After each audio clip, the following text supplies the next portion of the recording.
All right, everybody, welcome to day 2 of the NFL Draft. It's going to be a really fun day, a busy day. We got a lot on the docket today. We're starting off here at Acrisure Stadium. Gorgeous, gorgeous stadium. Never been here before, so go check that one off the list. What's phenomenal weather right now in Pittsburgh. The weather has held up very, very well so far these first 2 days. But we're going to meet up with some legends. We're going to meet up with Joey Porter. We're going to meet up with Kiesel. We're going to meet up with the Hall of Famer, one of the greatest DBs of all time, Rod Woodson. And then we're going to go behind the scenes and check out what the stage is like at the NFL Draft and also what the green room's like, the walk that the players make from the green room to the stage. It's going to be a really, really fun, action-packed day. So make sure you're liking and subscribing to the video, and let's see what today has in store. Man, the draft was crazy for me. I thought I was going to be a mid-round type draft player. I thought maybe there was a chance. It was only 2 days, right? Yep. So the first we crammed it all in. Yeah, the first 4 rounds, last 3. Yeah, and so I had a big family party, had all my buddies over and people, on the first day, I'm like, it's happening. I just feel, it's happening. And you don't get picked. So everyone's kind of like, oh. Okay, are we doing this tomorrow? Yes. So do it again the next day. 4th round goes by, 5th round goes by, 6th round goes by. My friends start to go by. And I just, kind of was starting to think I was going to be a free agent. My phone was ringing and there was teams that didn't have picks. They're like, hey, we want you to be a free agent. I'm like, that's still going on. Yeah, don't call me. Someone's going to call me. And finally, I got a call on 412 number. And, my agent was from here in Pittsburgh, and he was saying, like, Pittsburgh likes you. And it was Coach Cowher, and he was like, how would you like to be a Steeler? And I'm like, hell yeah, I want to be a Steeler. So it was just a great thing. I knew, about the rich tradition here. I knew Jerome Bettis was on that team. Like, I never forget coming here and going into the locker room the first time. That was the locker I looked for, our great leader, Jerome. And, it's just amazing to be in a facility, in a place with such great players to play here and be able to work my way up into starting shot. That's pretty cool. Joey, were you in Fort Collins when it came through, or where were you when you got the call and the notification, 1999 draft, you're going to Pittsburgh? I was in Bakersfield, California, and back then, so like you said, the draft was different, and you didn't know, but what you also didn't know is that, they played games on draft day. So the night before, I'll give you a quick story, the night before, Dallas Cowboys come in, they take me and my family out to Outback Steakhouse. It's like 20 of us. I'm like, hey, bring what you want, bring them. We all go to Outback Steakhouse.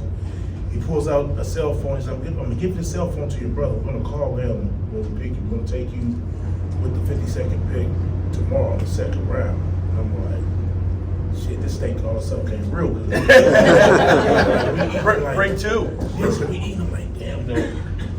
I wore 88 in high school. I got 2 parts on the side of my head. I thought I was Michael Irvin. And me and my wife right there, we took our senior pictures in Troy Aikman jerseys. This don't get mad. We used to be Cowboy fans. So then they're taking me out to eat. They dropped off like a gang of hats, a gang of shirts, and he said, all right, see you guys tomorrow. I'm like, shit, we already know where we're going. We're good. So it was a draft, first rounds, coming to an end. It's like got best available, Mel Kiper. So I see my name coming. I'm like, damn, best available first round. It's fake news, but I thought it was real. I'm like, I'm the best available next in the first round. Shit, this the guy. You know what I'm saying? I thought I was gonna be 3rd round, but now they're talking first round. I know I'm going in the 2nd. Like I already got the cell phone. Man, it's 52nd pick. We all standing up. Like here it is. Shit, I'm ready. The phone ain't ringing, but I ain't worried about the phone. I'm like, this is it. He already told us. Solomon Page, West Virginia. I'm like, damn. Why would he tell me he coming to get me and go do me like that? Man, that dude, right after they made the pick, he was outside honking the horn. I need that cell phone. I told my brother, don't give it to him. I wanted to jack the cell phone and throw it. So that happened, he left, and then now I'm even more depressed because my wife and my mom, they didn't make these shirts, these draft day shirts. We done rented this big old 60-inch floor model TV from Rent-A-Own. We got this big old, they done pushed this big old floor model in. So like, that the second round we left. We're in the third round now, and I'm just like, man, I look over there at the bottle of Hennessy. I'm like, I need some more. I grabbed the Hennessy and I just walked in the backyard. Scared to answer my phone because people was calling and they called me to ask me, what's happening? Is it happening? I'm like, no, man, every time you call me, we're missing a pick. Like, then I got the call from Teresa. And this one time, I'm lightweight toasty because I've been drinking the whole third round. And it's like, Teresa's like, I want somebody to talk to you. We just not took you with the 73rd pick. You coming to Pittsburgh? And Carol got on the phone like, we want to make you a Steeler. And shit, I was off that yak, and I was fired up. Quick question, quick follow-up. Whatever happened to the special draft day shirts that were made? I gotta ask my wife. Them shirts, we done moved so many times. Them shirts is a real Have the shirts moved with you, or did the shirts get left somewhere? No, I actually have mine in like a little momentum. So. Yeah. That's pretty cool.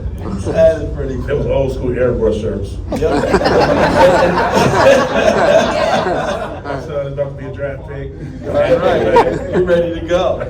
Rod Woodson, we're dating ourselves now. This is 1987 draft. Okay, so if it wasn't huge for Brett and Joey, think about 1987, because I was just telling this story before. It used to be the biggest section of the sports page that had the big headlines. I think a lot of you will remember. Remember when it would say pitchers and catchers report? Because it's baseball season. It's time. And we talk baseball all year long. And then the Steelers draft. This little blurb. Steelers take Rod Woodson out of Purdue. And now that is totally flipped. 10th pick overall, 1987. You didn't have to wait long. You knew you wouldn't. What was your day like?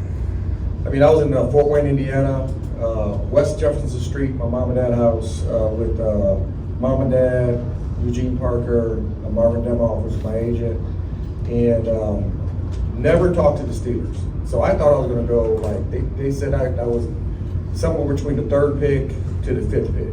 And then they took a couple people and dropped me down because nobody else needed a corner. And on the 9th pick, the New Orleans Saints called my phone. So now we had landlines. With no cell phones, we had landlines. Was it rotary? It was a rotary. So I'm waiting. They Had that called, long cord? so- Did you have that long Had a cord? long cord. So you could go in the closet We had and a- talk to no, your we- girl? no, I couldn't take it there. Couldn't take it in the My closet? dad said you cannot take it You in cannot my take it in the closet. closet. That's my phone. I'm like, yes, sir. All right, yes, sir. So I'm waiting, phone rings, it's the New Orleans Saints. New Orleans Saints are picking 11. They said, if you're at 11, we're taking you. And I never talked to the Steelers the whole time at the end of the process. I never talked to Tony Dungy, I never talked to Chuck Noll. And then the 10th pick comes up, they're on the clock, the Steelers are on the clock, the phone rings. And I'm like, I don't see them. There's no 412. So I'm just like, I pick it up, or I think Eugene Parker picked it up. They said who we were. It was, I think it was Jim Boston. Jim Boston was like, hey, Rod, Chuck Noll wants to talk to you. Chuck was like, hey, do you mind if we draft him? I'm like, do I mind? In Fort Wayne, Indiana, with no money in my pocket. Went to Purdue, wasn't no NIL, wasn't no that stuff. We were getting paid at Purdue. It's like, yes, you can draft me. And I remember flying out that same day to come here and driving through the Fort Pitt tunnels, and I'm like, oh, this place is, I'm thinking, I don't know what to expect, but I knew it was like an industry city. And then going through the tunnels and coming through, I'm like, oh, this place is awesome. And then unfortunately, we had a contract dispute, and I didn't get to sign my contract until October 28th, my rookie year. But I got to play 10 wonderful years here. I got to see the city kind of grow and redevelop from an industrial city to a tech city like it is today. And I still have a business here. So, I mean, my nannies are still here, a bunch of friends, so I get to come back all the time. Now I do work for the Baltimore Ravens, so I get to call their games. So I do get to come back and see the stadium and come back and be with my friends and family and in this environment. But I was blessed to be with Tony Dungy for 5 years, and Chuck Noll, and then Bill Cowher comes in, Dick LeBeau and Don Papers for 10 years. So my first 10 years of football was just football knowledge. And so I was blessed to go there. Because if I went to New Orleans and I went to the Bourbon Street, the real Bourbon Street, yeah, you'd never heard Ron Woodson.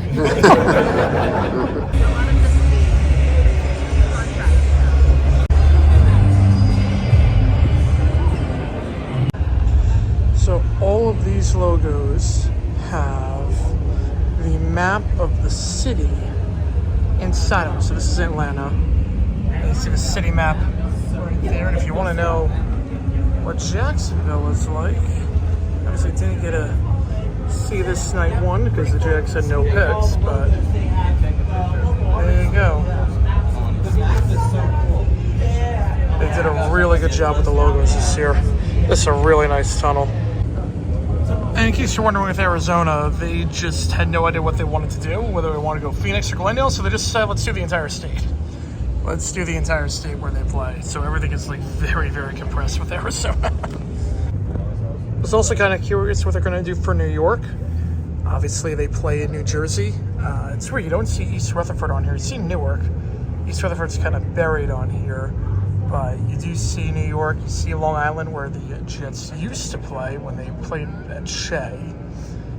And then for the Giants, I actually kind of want to see, yeah, there's no Foxborough on here. Foxborough, I think go Boston for that. I do want to see with the Giants. They go more city. So they went Long Island for the Jets. They went New York City for the Giants. Again, no East Rutherford. So, shows what they think of the market over there. Yeah, it's just pretty much all New York. Now, this year there were a lot of people in the green room. They had 17 prospects come. That's a very, very high total. Usually you get about 10 or 11. They had 17, so this green room had to be massive. And, I mean, it looks good. Obviously not what it was the night before when you had all the people in, but you got these boxes here of all the teams too. They go division by division on that. I love that giant helmet up there. I have to admit, even as a rival fan, that Titans helmet looks clean. That is a clean looking helmet. Okay, what is interesting is that in the green room, they got the memo earlier, but I don't think they got the memo here. Old Titans logo. It's so funny walking through Acroshore because obviously this is not just home of the Steelers, it's home of the Pitt Panthers for college football. So I wanted to see what the split was going to be like. Yeah, it's about 98-2 in terms of Steelers stuff versus Pitt stuff. I've seen maybe 3 Pitt photos walking around the stadium and tons of Steelers displays. Nothing really with Pitt, unless I'm missing something. So this is definitely not Pitt Stadium. This is pretty much all Steelers. We're about to go inside the Steelers Hall of Fame. This could be really, really cool. I don't think there will be any mention of the fact that only 2 teams have ever beaten the Steelers twice in the same season in their home stadium. And both times, yeah, don't think there's going to be any mention of that. Now, when we got into the Steelers Hall of Fame, they had a no video rule, so you could take as many photos as you want, but you could not take any video. So, of course, I obliged with that. But just want to show you some photos of what the Hall of Fame for the Steelers looked like. It was a super, super cool experience. So much history on display there. The Hall of Honor with the 60-plus inductees is just absolutely beautiful. And all the history there, going back from the 1930s, even before that, even before the 30s when they were a team. They brought up some stuff about the Steagles in passing, which I thought was pretty interesting. Didn't know if they would acknowledge that or not. And they acknowledged everything from the good seasons to the bad seasons. They did a very good job preserving history, not being selective about what they were going to do. They were very blunt on seasons that were not very good, and were very blunt about when the Chuck Noll era was done, and it was just a time to move on. They were very, very blunt about that, and I like that. I like that in the Hall of Fame, that they did not sugarcoat anything. Really, really fun to tour around the Hall of Fame there and just a phenomenal experience for what was a really, really cool way to cap off the behind the scenes portion of the NFL draft.